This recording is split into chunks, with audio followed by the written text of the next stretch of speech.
हमेशा से ही मन में ये सवाल ज़रूर रहता था कि ये दुनिया बनाई तो किसने बनाई? ये जो हम आस-पास दुख-दर्द देखते हैं, आस-पास की परेशानियाँ या फिर अपनी ज़िंदगी की ही बात ले लीजिए, कभी भी कोई परेशानी आती है, तो फिर हम हमेशा भगवान को बोलते हैं कि हे भगवान, तूने मेरे साथ ऐसा क्यों किया? तो इसको समझने के लिए हम चलिए देखते हैं इस वीडियो को।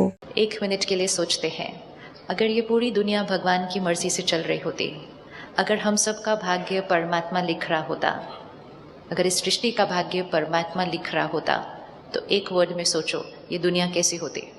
परमात्मा, भगवान या फिर सोर्स ऑफ क्रिएशन, अगर उन्होंने हमारा भाग्य लिखा होता तो फिर हमारा भाग्य कैसा होता? इससे हम सब लोग एग्री करेंगे। वो जो भी काम करते हैं परफेक्शन के साथ करते हैं। जैसे ये दुनिया, ये सृष्टि जो उन्होंने परफेक्शन के साथ बनाया है, लेकिन इतनी इम्परफेक्शन हमारे लाइफ में क्यों है? हमारे भाग्य में इतने सारे दुख या फिर इम्परफेक्शन क्यों है?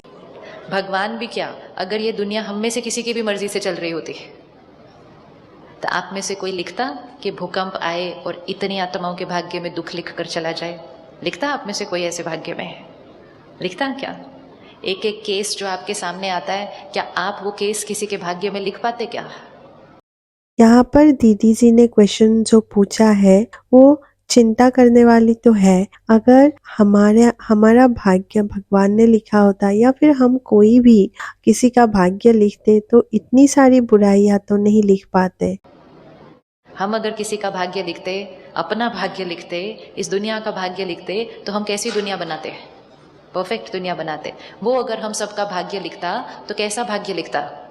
परफेक्ट लिखता। अगर आप अपने बच्चे का भाग्य लिखें तो कैसा भाग्य लिखेंगे?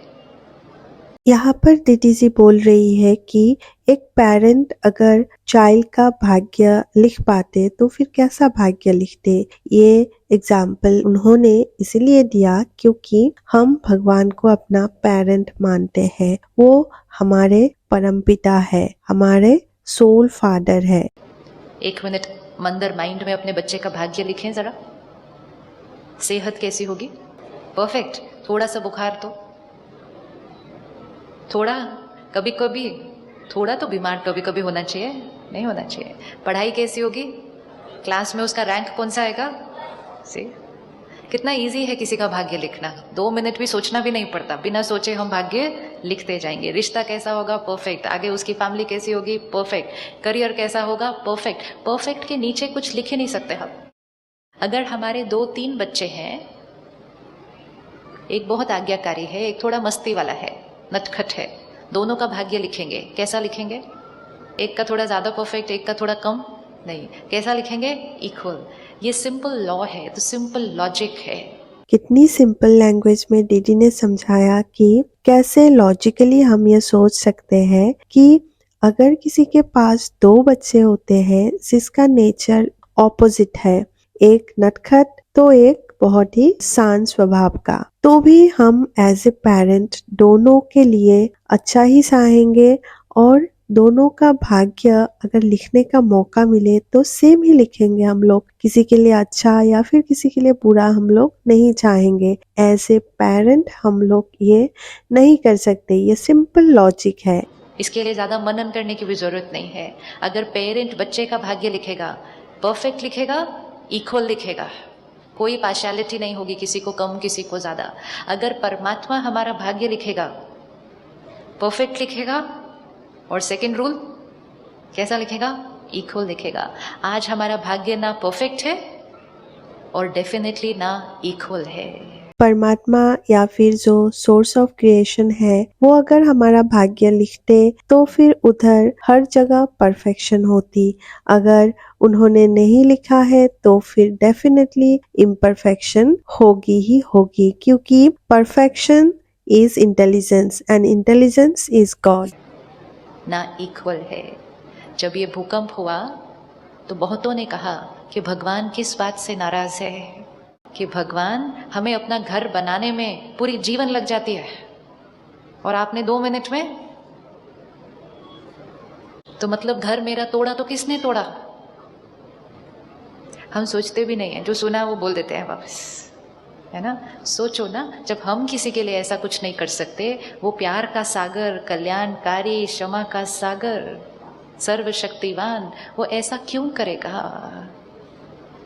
जब भी जीवन में कोई अनहोनी होती है तब हमेशा से ही हम लोग भगवान को ब्लेम करते हैं कि मेरे साथ ऐसा क्यों हुआ। तो नेक्स्ट टाइम जब हम लोग अपने लाइफ के ऐसे मोड़ पर होंगे जहाँ सिचुएशन हमारे अकॉर्डिंगली नहीं जा रही है, तब थोड़ा ठहर के हमको सोचना चाहिए कि सिचुएशन क्यों ऐसा है मेरे साथ। एक और बात बचपन से सुनी थी, जैसा कर्म वैसा फल। राइट है? राइट है? 2 ऑप्शन है, 2 कॉन्सेप्ट है। एक, जो कुछ हो रहा है वो परमात्मा की मर्जी से हो रहा है, जो कुछ हो रहा है वो मेरे कर्मों का फल है।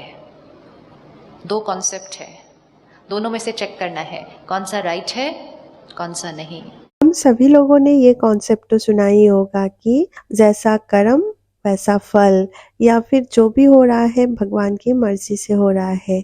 इसी 2 कॉन्सेप्ट को शिवानी दीदी ने इतनी अच्छी तरीके से समझाया है कि दोबारा इसके ऊपर क्वेश्चन उठना ही नहीं चाहिए। कर्म हमारे आज परफेक्ट नहीं, अलग अलग कर्म कर रहे हैं हम। कुछ कर्म हमारे बहुत श्रेष्ठ हैं, कुछ कर्म हमारे एवरेज हैं, और चलते चलते बीच में तो हम कुछ गड़बड़ भी कर देते हैं। तो हमारे कर्म परफेक्ट नहीं, क्वालिटी अलग अलग है, तो फिर हमारा भाग्य भी परफेक्ट नहीं। हमारे कर्म इक्वल नहीं है, सेम नहीं है, तो फिर हमारा भाग्य भी सेम नहीं है। तो दोनों में से कौन सा कॉन्सेप्ट राइट लगता है कि जो कुछ हो रहा है वो भगवान की मर्जी से, या जो कुछ हो रहा है वो मेरे कर्म का फल? कौन सी बात राइट लगती है? दूसरा वाला? ये एक्सप्लेनेशन सुनने के बाद हम लोग ज़रूर कर्म को ही सिलेक्ट करेंगे कि यही बात सही लग रही है कि जैसा कर्म वैसा फल, या फिर जीवन में जो कुछ हो रहा है मेरे कर्मों के अकॉर्डिंग हो रहा है। तो अगली बार जब भी कुछ होगा और मन कहेगा मेरे साथ ऐसा क्यों, तो उंगली ऊपर नहीं जानी है, उंगली फिर कहाँ जानी है? उंगली कहाँ जानी है? आगे जानी। ये जीवन का लॉ है। कोई ऐसा कर्म ना करें, कोई ऐसा कर्म ना करें जो मेरे कर्म से दूसरे का माइंड डिस्टर्ब हो। अगर मेरे कर्म से दूसरे का माइंड डिस्टर्ब हुआ तो मेरा माइंड शांत रहना संभव नहीं। सिंपल रॉय, अगर मैंने दूसरे को डिस्टर्ब किया तो जैसा कर्म वैसा, क्योंकि वो एनर्जी मेरे पास वापस आती है। और अगर मैंने ऐसा कोई कर्म किया जिससे दूसरे का मन शांत हुआ तो शांति मेरे भाग्य में लिखी जाती है। तो ये हमेशा ध्यान रखना है। तो कभी भी माइंड क्वेश्चन करे कि मेरे साथ ऐसा क्यों, तो अब उंगली किसके पास जानी?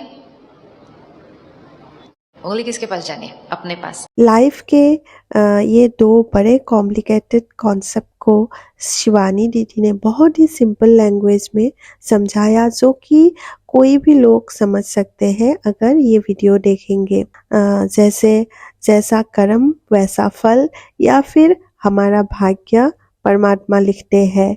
तो जो कॉन्सेप्ट आपको लॉजिकली सही लगता है आप वही कॉन्सेप्ट को पकड़िए। ऐसा नहीं कि जो हमारे दिल को अच्छा लगता है वही कॉन्सेप्ट हम ले नहीं, लॉजिकली जो कॉन्सेप्ट सही है उसी को हम पकड़ेंगे और उसी को हम एक्सेप्ट करेंगे। तो इस वीडियो में वही समझाया है, खुद की रिस्पॉन्सिबिलिटी खुद को लेनी पड़ेगी। अगर हम किसी को मानसिक तौर पर दुख देंगे तो हमारा मन भी अशांत रहेगा, क्योंकि उनका वाइब्रेशन हमारे पास लौट के आएगा। अगर हम किसी को सुख देंगे तो वो सुख हमारे पास दुगना होके आएगा, क्योंकि उस सुख से वो हमको ब्लेसिंग्स भेजेंगे। तो यही थी आज की वीडियो। मिलते हैं एक नई वीडियो के साथ। Bye bye, take care.